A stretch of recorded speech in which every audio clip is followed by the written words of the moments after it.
Okwu a na-agara ndị Zion Ministry. Okwu a Chukwu na-agara onye ọbụla na-aga Zion Ministry. Bịa nso ka m gwa unu ihe. Ka anyị unu the secret of Prophet Ebuka Obi. The secret of Prophet Ebuka Obi ihe unu kwesịrị na-eme.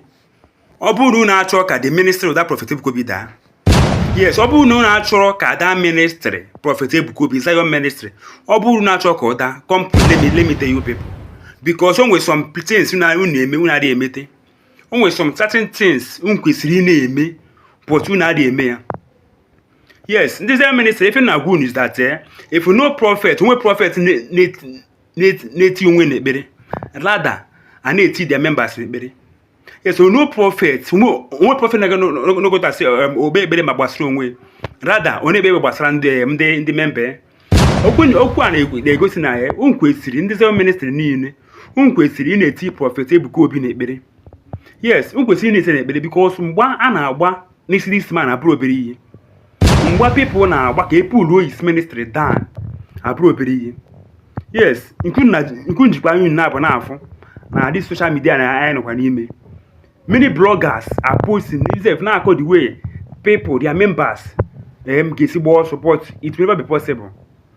Yes, many bloggers now so the way if I get to pull that man about Prophet Ebuka Obi down, but okay, that possible.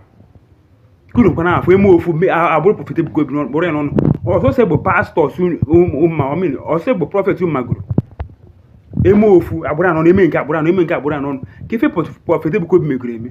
Kefe that man megoro. Okay, since any nu na afose mando na management agade ma yo na-enyesi aka. Mandi ajadu o na-enyesi aka. Una dey afọ that one. Una how many people Prophet Ebuka Obi na-azụ na akwụkwọ na this our east. Una how many people Prophet Ebuka Obi nyegoro aka. Ndị bloggers aga afọ that one. Ndị Zion ministry unu kwesịrị na-eti Prophet Ebuka Obi n'ekpere because Prophet Ebuka Obi adịghị enwe chance eti onwe n'ekpere. Yes, unu kwesịrị na-eti that man Evangelist Ebuka Obi.